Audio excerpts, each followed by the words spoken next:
बच्चों, स्वागत है आपका गणित की इस कक्षा में। मैं प्रशांत राजकीय जुबली इंटर कॉलेज गोरखपुर से लेके आया हूँ आपके लिए कक्षा 10 का गणित का अध्याय 6, जिसका शीर्षक है त्रिभुज। बच्चों, त्रिभुज के बारे में आपने पिछली कक्षाओं में बहुत कुछ पढ़ रखा है। इसके बहुत से गुण धर्मों के बारे में आप जानते हैं। आइए उसी क्रम को बढ़ाते हुए आज हम अपने इस अध्याय को प्रारंभ करते हैं। बच्चों, कक्षा 10 की गणित के अध्याय 6 जो हमारा चैप्टर त्रिभुज है, इसमें मुख्यतः समरूपता के बारे में हम पढ़ेंगे। आइए देखते हैं हमारे इस पाठ के चर्चा के विषय क्या हैं। हमारे इस पाठ के चर्चा के विषय हैं समरूप त्रिभुज, उसके बाद है आधारभूत समानुपातिकता प्रमेय, जिसको थेल्स प्रमेय भी कहते हैं। थेल्स प्रमेय पर आधारित कुछ प्रश्न करेंगे, समरूपता की कसौटियां देखेंगे, समरूपता की कसौटियों पर उदाहरण हम हल करेंगे। दो समरूप त्रिभुजों के क्षेत्रफल का अनुपात क्या होता है और उस पर कुछ हम प्रश्न हल करेंगे। पाइथागोरस प्रमेय को हम समरूपता के आधार पर सिद्ध करेंगे तथा उस पर कुछ उदाहरण देखेंगे और अंत में हम गृह कार्य देखेंगे। तो आइए इस पाठ को हम प्रारंभ करते हैं। पाठ को प्रारंभ करने से पहले हमें समरूप त्रिभुज और सर्वांग समता ये दोनों हमें समझना होगा। एक बार पिछली कक्षा में जो हमें पढ़ा है वो याद करना होगा, उसको रिकॉल करना होगा। तो आइए देखते हैं दो त्रिभुज कब समरूप होते हैं, इसकी क्या शर्तें हैं। दो त्रिभुज समरूप त्रिभुज कहलाते हैं यदि उन त्रिभुजों के संगत कोण बराबर हों तथा उनकी संगत भुजाएं समानुपाती हों, यानी कि उनका अनुपात क्या हो, समान हो।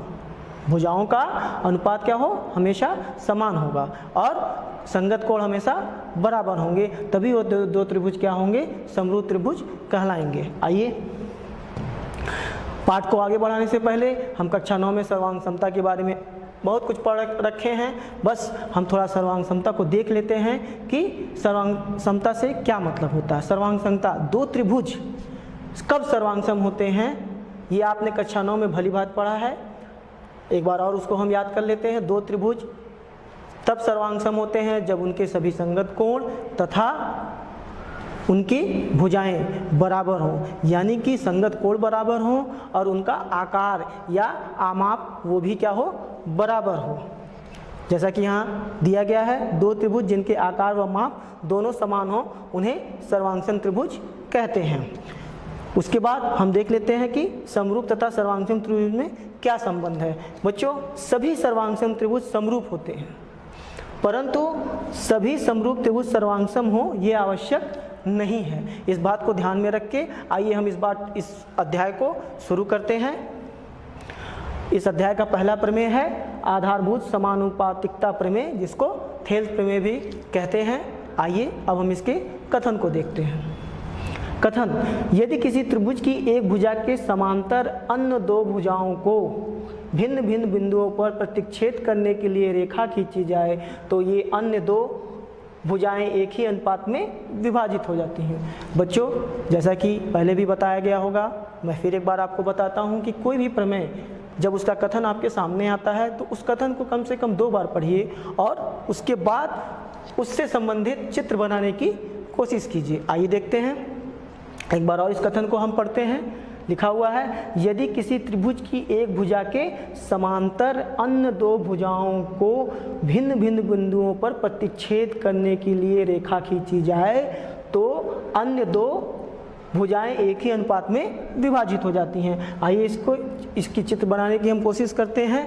दिया हुआ है, क्या दिया हुआ है कि यदि किसी त्रिभुज की एक भुजा, पहले तो हम एक त्रिभुज बनाएंगे। ये हमारा एक त्रिभुज है और क्या दिया हुआ है, इस त्रिभुज की एक भुजा के समांतर, मान लीजिए ये एक भुजा है और इसके समांतर अन्य दो भुजाओं को भिन्न भिन्न बिंदुओं पर प्रतिच्छेद करने के लिए रेखा खींची जाए। मतलब इस भुजा के समांतर एक रेखा खींच दी जाए तो ये अन्य दो भुजाएं एक ही अनुपात में विभाजित हो जाती हैं। कहने का अर्थ है कि जब ये रेखा खींचें तो ये जो भुजा है, दोनों भुजाएं ये क्या हो रही हैं, समान अनुपात में विभाजित हो जा रही हैं। आइए इसका नामकरण करके देखते हैं। मान लीजिए कि ये त्रिभुज है ABC, ठीक है। इसके समांतर एक रेखा DE खींचे जो इस भुजा AB और AC को क्या कर रही हैं, समान अनुपात में विभाजित कर रही हैं। यही हमारा इस प्रमेय का कथन है और उससे ये संबंधित चित्र है। अब आइए देख लेते हैं हमें क्या सिद्ध करना है। बच्चों आपको जैसे दिख रहा होगा कि क्या है, भुजा ए बी को ये जो समांतर रेखा है बिंदु डी पे तथा ए सी को बिंदु ई पर प्रतिच्छेद कर रही है। तो हमें सिद्ध क्या करना है, ए डी बटे डी बी। देखिए यहाँ दिया हुआ है, सिद्ध क्या करना है हमें, ए डी बटे डी बी। ए डी बटे डी बी बराबर होगा ए ई बटे ई सी। इससे वही चित्र मैंने यहाँ भी बना रखा है, आप यहाँ भी देख सकते हैं। ए डी बटे डी बी बराबर ए ई बटा ई सी। एक बार आइए देखते हैं क्या क्या दिया हुआ है। इसमें दिया हुआ त्रिभुज ए बी सी, ये देखिए त्रिभुज ए बी सी है और इसमें एक समांतर रेखा है, क्या है, डी समांतर रेखा क्या है, बी सी की। और क्या दे रखा है कि डी भुजा ए बी तथा ए सी को, डी भुजा ए बी तथा ए सी को क्रमशः डी तथा ई बिंदु पर प्रतिच्छेद करती है। तो हमें क्या सिद्ध करना है, हमें सिद्ध करना है ए डी बटे डी बी बराबर ए ई बटे ई सी। ये हमें सिद्ध करना है। आइए अब हम प्रमेय की उत्पत्ति की तरफ चलते हैं और उत्पत्ति के पहले हमें इस प्रमेय में कुछ रचना करनी है। आइए बच्चों अब हम इस त्रिभुज की रचना तथा उत्पत्ति के बारे में देखते हैं। सर्वप्रथम देखते हैं क्या दिया है। दिया क्या है हमारा, एक त्रिभुज दिया है जिसका नाम क्या है, ए बी सी। और इस भुजा बी सी के समांतर एक रेखा दी गई हुई है जो भुजा ए बी तथा ए सी को क्रमशः बिंदु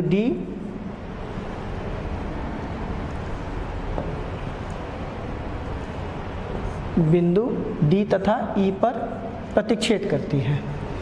क्या दिया हुआ है, त्रिभुज ए बी सी में भुजा बी सी के समांतर एक रेखा डी है जो भुजा ए बी तथा ए सी को क्रमशः बिंदु डी तथा ई पर प्रतिच्छेद करती है। तो हमें क्या सिद्ध करना है, ए डी बटा डी बी ये बराबर क्या होगा, ए ई बटा ई सी। आइए इसके रचना के चरण देख लेते हैं।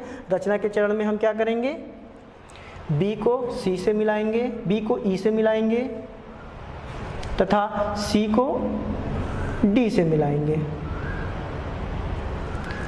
इसके बाद भुजा ए सी पर बिंदु डी से क्या करेंगे, एक लंब। और इसी प्रकार बिंदु ई से भुजा ए बी पे लंब।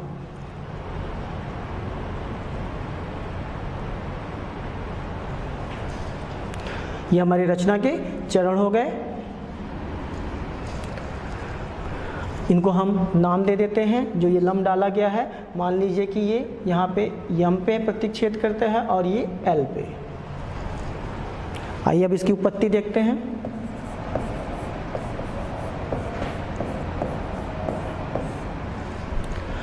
हम अब यहाँ दो त्रिभुज की बात करते हैं, त्रिभुज ए डी ई तथा त्रिभुज बी डी ई। मैं इसको और आपको क्लियर करके दिखाता हूँ। इस त्रिभुज की बात हो रही है, त्रिभुज ए डी ई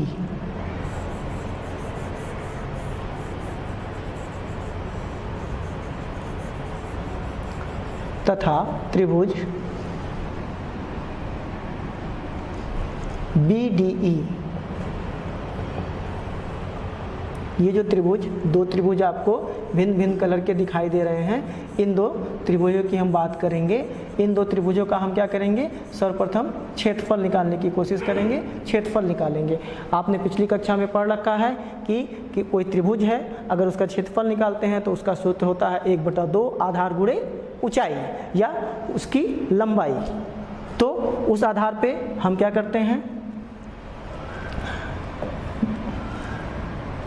देख लीजिए आप, त्रिभुज ए डी ई का क्षेत्रफल अर्थात एरिया ऑफ त्रिभुज ए डी ई ये बराबर क्या होगा, 1/2 आधार गुणे ऊंचाई। यदि आधार ए डी लेते हैं तो इसकी ऊंचाई क्या होगी, ई एल होगी। तो उस सूत्र से क्या हो जाएगा, 1/2 आधार ए डी गुणे ऊंचाई ई एल। इसी प्रकार हम त्रिभुज बी डी ई का क्षेत्रफल निकालते हैं। उसको इस तरह लिखते हैं जैसा कि आपको मालूम है, एरिया ऑफ त्रिभुज बी डी ई बराबर क्या हो जाएगा, 1/2 आधार। आधार इसका अगर हम डी बी लेते हैं तो ये हो जाएगा डी बी गुणे ऊंचाई।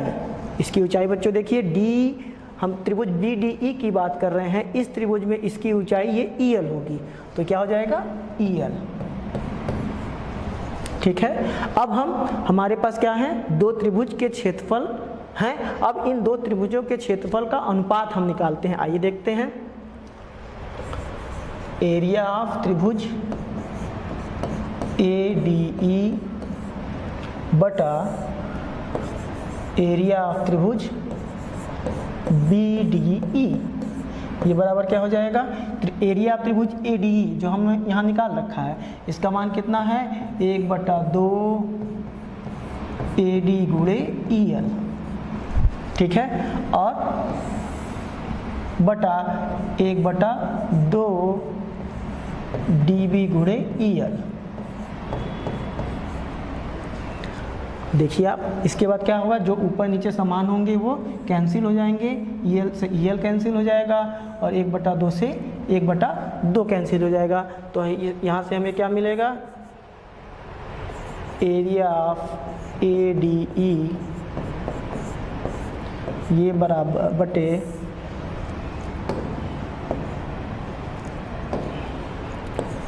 Area of B D E, ये बराबर क्या हो जाएगा ए डी बटे डी बी, ए डी बटे डी बी। बच्चों ये हमारा हो जाएगा समीकरण नंबर 1। ठीक है, देख लीजिए आप, दो त्रिभुज हैं, इन दोनों त्रिभुजों का हमने क्या किया, अलग अलग क्षेत्रफल निकाला और उन त्रिभुजों के क्षेत्रफल का अनुपात दिखाया। तो दोनों त्रिभुजों के क्षेत्रफल का अनुपात क्या हो गया, ए डी बटे डी बी, जो कि हमारा समीकरण नंबर 1 हो गया। अब आपको पुनः ऊपर तो एक त्रिभुज वो दिख रहा है ए डी ई, और त्रिभुज सी डी ई की हम बात करेंगे। सी डी ई आपको दिख रहा होगा, सी डी ई, यानी कि ए डी ई जो ऊपर जो पहले त्रिभुज है उसका अनुपात किसके साथ निकालेंगे, त्रिभुज सी डी ई के साथ निकालेंगे। आइए देखते हैं, इसको इसी तरह हम लिख देंगे, एरिया ऑफ त्रिभुज ए डी ई बटे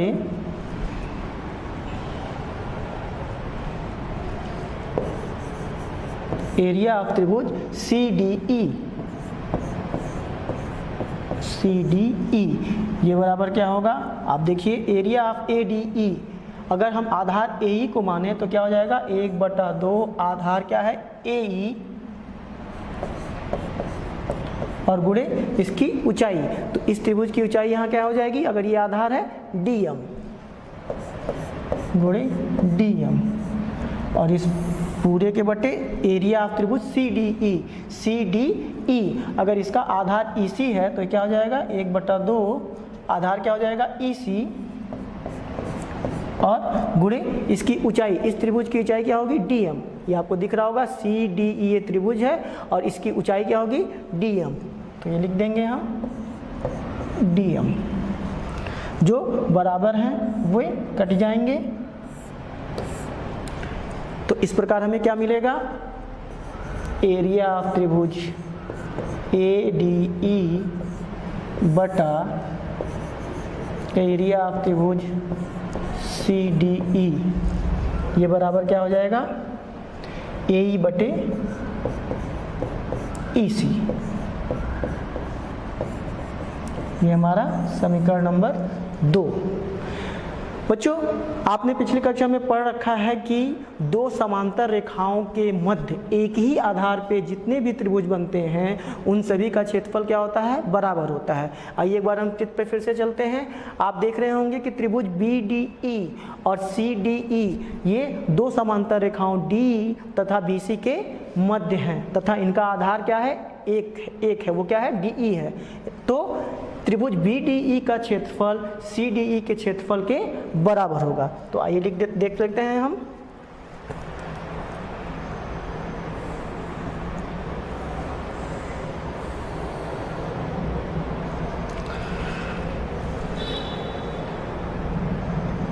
जानते हैं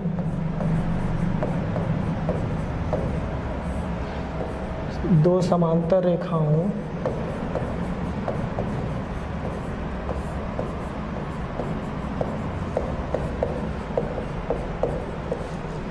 तथा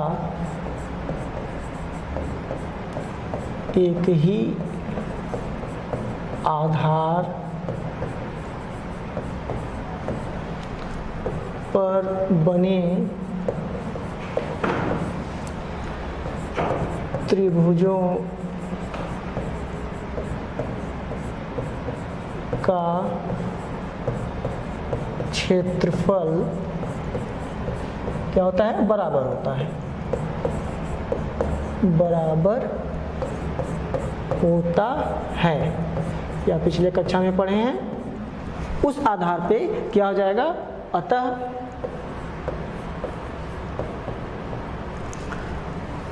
एरिया ऑफ त्रिभुज BDE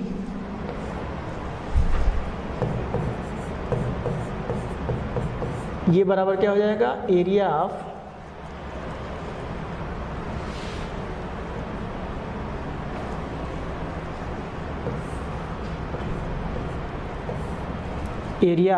CDE, CD और E। अब बच्चों फिर हम समीकरण नंबर 1 और 2 पे आप आते हैं। आप देखिए इस समीकरण नंबर 1 में जो बटे में है अंश में ADE है, और समीकरण नंबर 2 में भी अंश में क्या है? ADE, यानी ऊपरी भाग में क्या है? ADE, और भर में क्या है? एरिया ऑफ BDE, और यहाँ क्या है? Area of CDE। और हमारा समीकरण नंबर 3 क्या कहता है? ये समीकरण नंबर हमारा 3 है। ये क्या कहता है कि BDE और CDE का जो क्षेत्रफल है वो बराबर है, अर्थात यहाँ पे ये हर और ये हर भी क्या हो गए? बराबर हो गए। इस आधार पे हम कह सकते हैं कि समीकरण नंबर 1 का बायां पक्ष समीकरण नंबर 2 के बाएं पक्ष के बराबर है। अतः हम यहाँ लिखेंगे, अतः समीकरण 1, 2 तथा 3 से जब किसी समीकरण में किन्हीं दो दिए हुए समीकरण में उनके बाएं पक्ष बराबर हैं तो उनके दाएं पक्ष भी क्या होंगे? बराबर होंगे। एक बार और आप देख लीजिए, इस समीकरण की बात हो रही है। ये जो हमारा समीकरण नंबर 1 है और ये हमारा समीकरण नंबर 2 है। यहीं पे थोड़ा सा ध्यान देने की बात है। ध्यान देने की क्या बात है? इसका अंश ADE है, यहाँ भी ADE है, परंतु इसका हर यहाँ BDE है और यहाँ CDE है। परंतु हमारा समीकरण नंबर 3 क्या कहता है? BDE बराबर है CDE के, अर्थात ये दोनों हर भी क्या हैं? बराबर है। अब यहाँ अंश और हर और यहाँ अंश और हर बराबर है, अर्थात हमारा बायां पक्ष बराबर है, और जब हमारा बायां पक्ष बराबर होगा तो हमारा क्या होगा? दायां पक्ष भी बराबर होगा। यानी हम लिख सकते हैं AD बटे DB बराबर क्या होगा? AE बटे EC। यही चीज हमें क्या करनी थी बच्चों? सिद्ध करनी थी। और यही क्या है? AD बटे DB, अर्थात AD बटे DB यानी भुजा AB कितने भाग में विभक्त हुई? 2 भाग में विभक्त हुई, AD और DB में, और AD बटे DB का अनुपात बराबर है E और EC के। यही हमारा क्या है? थेल्स प्रमेय है। ठीक है बच्चों, अब आइए हम थेल्स प्रमेय का विलोम, अगला हमारा प्रमेय क्या है? थेल्स प्रमेय का विलोम। आइए इसके कथन को देखते हैं। क्या कहता है इसका कथन? इसका कथन कहता है क्या? यदि एक रेखा किसी त्रिभुज की 2 भुजाओं को एक ही अनुपात में विभाजित करे तो वह रेखा तीसरी भुजा के समांतर होती है। यह कथन बिल्कुल ही, अगर आप थेल्स प्रमेय के कथन को देखेंगे और इस कथन को देखेंगे तो ये बिल्कुल ही थेल्स प्रमेय के कथन का उल्टा है। इसीलिए क्या कहते हैं इसको? थेल्स प्रमेय का विलोम। जैसा कि पहले बताया जा चुका है, कोई भी प्रमेय आता है तो उस प्रमेय को कम से कम 2 बार तो अवश्य आप पढ़िए। आइए एक बार फिर से हम प्रमेय को पढ़ते हैं। थेल्स प्रमेय का क्या है? विलोम। आइए पढ़ते हैं इसको। यदि एक रेखा किसी त्रिभुज की 2 भुजाओं को एक ही अनुपात में विभाजित करे तो वह रेखा तीसरी भुजा के समांतर होती है। आइए चित्र बनाने की कोशिश अब करते हैं। लिखा है किसी त्रिभुज, एक त्रिभुज हम ये बनाए। यदि एक रेखा किसी त्रिभुज की 2 भुजाओं को एक ही अनुपात में विभाजित करे, मान लीजिए हमारा ये त्रिभुज है A बी और सी, और एक रेखा है जो इन दो रेखाओं को एक ही अनुपात में विभाजित कर रही है, कुछ इस तरह से। मान लीजिए कि ये ए बी को बिंदु डी पे तथा ए सी को बिंदु ई पे प्रतिच्छेद करती है। तो ये जो रेखा डी खींची गई है ये तीसरी भुजा यानी बी सी के क्या हो, समांतर होगी। यही हमारा प्रमेय यह कह रहा है और यही हमें सिद्ध करना है। आइए देख लेते हैं इस प्रमेय में क्या क्या दिया है। देखिए ए बी सी एक त्रिभुज है, ए बी सी एक त्रिभुज है जो मैंने यहाँ भी बनाया अभी अभी। एक त्रिभुज क्या है, ए बी सी है, और रेखा एल भुजा ए बी तथा ए सी को क्रमशः टी तथा ई पर प्रतिच्छेद करती है। ये रेखा एल है जो बिंदु, ये रेखा एल है जो क्या करती है, बिंदु जो ए बी तथा ए सी को बिंदु डी तथा बिंदु ई पर क्या करती है, प्रतिच्छेद करती है। और किस प्रकार प्रतिच्छेद करती है कि ए डी बटे डी बी क्या करती है, देखिए यहाँ लिखा हुआ है कि दो भुजाओं को एक ही अनुपात में विभाजित करे। एक ही अनुपात में विभाजित करने का मतलब क्या है, समान अनुपात में विभाजित करती है। यानी कि ए डी बटे डी बी बराबर ए ई बटे ई सी, ये हमारा क्या हुआ है, दिया है। तो हमें क्या सिद्ध करना है कि डी ई, ये जो रेखा डी ई है, हमें क्या सिद्ध करना है, जो रेखा डी ई है वो समांतर किसके है, बी सी के। ठीक है बच्चों, एक बार और देख लीजिए हम क्या दिया हुआ है, दिया हुआ है ए डी बटे डी बी बराबर क्या है, ए ई बटे ई सी। और हमें क्या सिद्ध करना है, ये रेखा डी जो कि इन दोनों रेखाओं, इन दोनों भुजाओं को समान अनुपात में विभाजित कर रही है, वह तीसरी भुजा बी सी को के समांतर होगी। जो यहाँ लिख रखा गया है डी समांतर क्या है, बी सी की। आइए बच्चों अब इस प्रमेय को हम सिद्ध करने की कोशिश करते हैं, इस प्रमेय को प्रूफ करने की कोशिश करते हैं। तो हमारा क्या दिया हुआ है, एक त्रिभुज दिया गया है जिसका क्या नाम है, त्रिभुज ए बी और सी, और एक रेखा एल है जो कि इस त्रिभुज को दो भुजाओं ए बी तथा ए सी को क्रमशः बिंदु कहाँ, डी तथा ई पे प्रतिच्छेद करती है। और ये क्या है, ये हमारी रेखा एल है। तो हमें क्या सिद्ध करना है कि डी समांतर हो बी सी के। आइए इसमें कुछ हम रचना के चरण देख लेते हैं। हम ये मानते हैं रचना में माना डी ई समांतर नहीं है बी सी के। जब डी समांतर नहीं है बी सी के तो हम एक ऐसी रेखा खींचते हैं जो बी सी के समांतर हो। तो हम एक ऐसी रेखा खींचे हैं जो कि इसके समांतर हो। तो मान लीजिए कि हम डी से एक रेखा खींचे,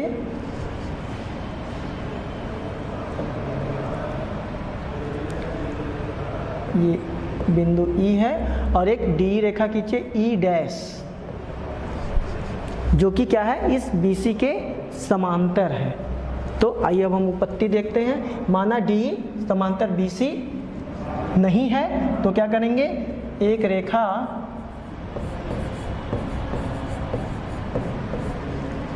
डी ई डैश इस प्रकार खींचा, इस प्रकार है कि डी ई डैश समांतर किसके हो, BC के। आइए अब उत्पत्ति हम देखते हैं इसकी।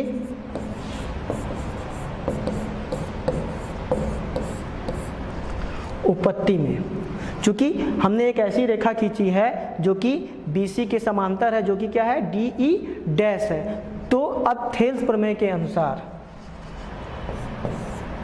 यहाँ लिखेंगे डी ई डैश समांतर BC, कैसे, रचना से। रचना से तो थेल्स प्रमेय के अनुसार, थेल्स प्रमेय से, थेल्स प्रमेय हमारा क्या कहता है कि किसी त्रिभुज में एक भुजा के समांतर कोई रेखा खींची जाए तो वो अन्य दो भुजाओं को समान अनुपात में विभाजित कर देती है। तो डी समांतर BC ये रचना से है, तो थेल्स प्रमेय के अनुसार बच्चों क्या हो जाएगा, AD बटे DB, AD बटे DB ये बराबर क्या होगा, AE डैश बटे E dash C, AE dash बटे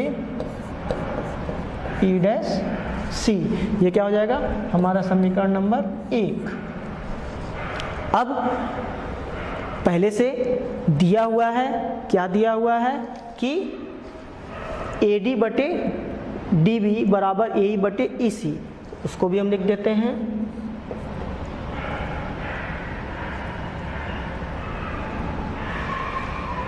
क्या है कि AD बटे DB बराबर AE बटे EC, AE बटे EC, ये हमारा समीकरण नंबर 2 है। कैसे है, दिया हुआ है, ये हमारे कथन में जैसा कि पहले बताए हैं हम, दिया हुआ है। ये हमारा समीकरण नंबर 2 है। आइए फिर देखते हैं समीकरण नंबर 1 का बायां पक्ष AD बटे DB है और समीकरण नंबर 2 का बायां पक्ष वो भी क्या है, AD बटे DB है। यानी किन्हीं दो समीकरण के बाएं पक्ष बराबर हैं तो उनके दाहिने पक्ष भी क्या होंगे, बराबर होंगे। तो हम यहाँ लिख सकते हैं समीकरण 1 व 2 से क्या लिख सकते हैं, AE डैश बटे E डैश C बराबर क्या होगा, AE बटे EC। अब आइए देखते हैं इसमें क्या कर सकते हैं हम। बच्चों किसी भी समीकरण में उसके बाएं पक्ष में कुछ भी जोड़ दिया जाए और उसके दाएं पक्ष में भी उतना ही जोड़ दिया जाए तो समीकरण में कोई के मान में प्रभाव नहीं पड़ता है। अर्थात समीकरण के दोनों पक्षों में समान संख्या जोड़ी जाए या घटाई जाए तो उस समीकरण के मान पे कोई प्रभाव नहीं पड़ता है। तो अब हम यहाँ क्या करेंगे, इस समीकरण में दोनों तरफ क्या करेंगे, एक जोड़ देंगे। आइए देखते हैं,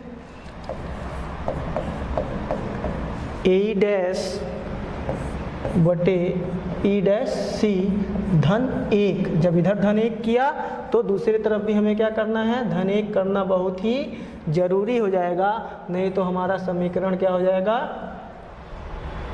बैलेंस उसका बिगड़ जाएगा। अब ये क्या हुआ है, दोनों तरफ हमने एक जोड़ दिया है। अब इसको हम हल करते हैं, इसका लघुत्तम हो जाएगा E डैश C, तो ये हो जाएगा AE डैश और प्लस E डैश C, ये बराबर यहाँ पे इसका लघुत्तम EC और यहाँ आ जाएगा AE धन EC।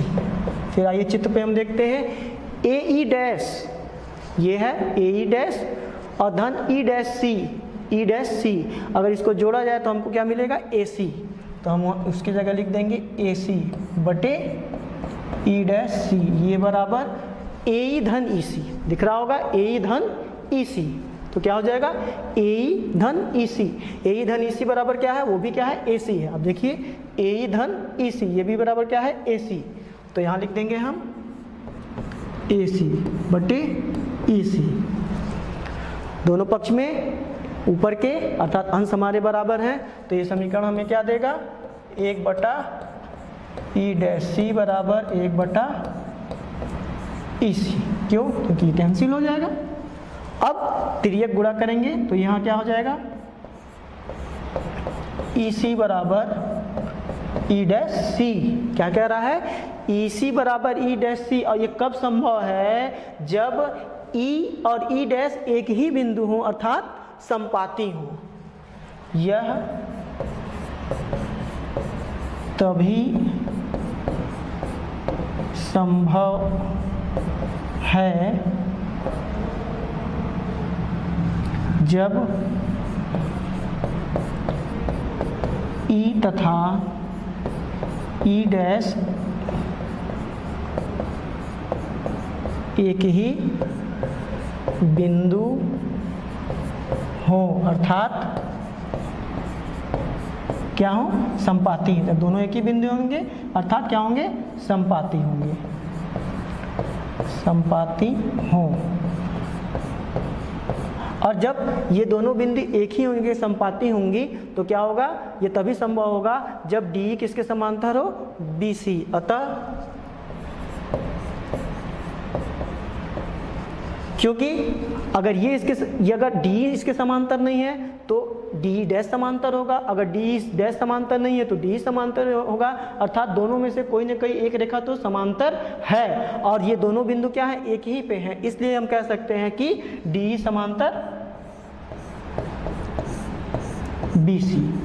यही हमारा प्रमेय था जो कि यहाँ पे सिद्ध हो गया है। यही हमें क्या करना था, सिद्ध करना था।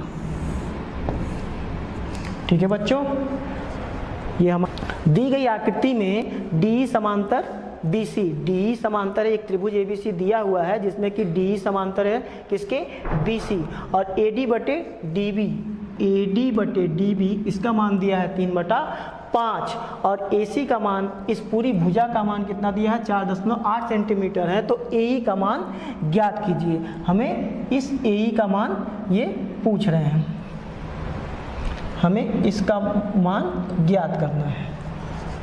ठीक है बच्चों, आइए देखते हैं।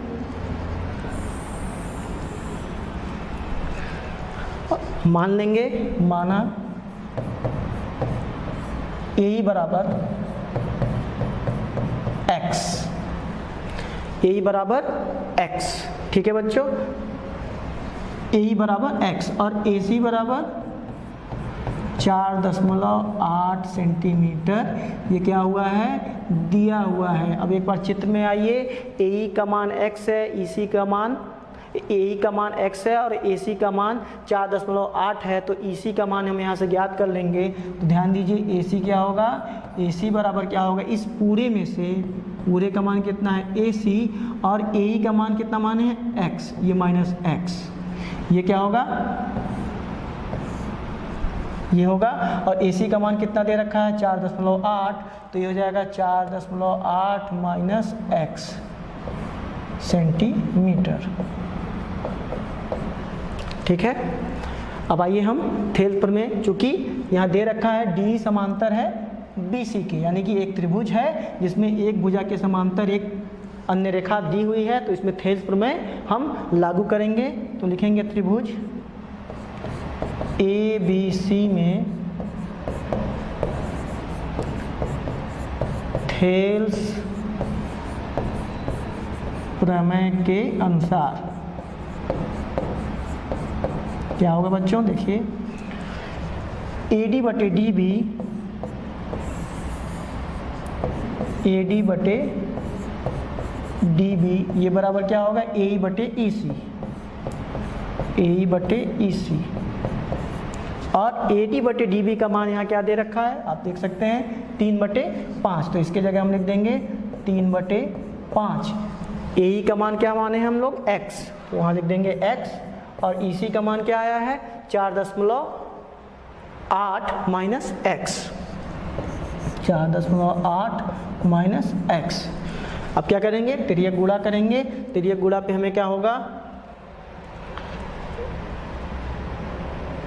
3 गुणे 4.8 माइनस x बराबर 5x।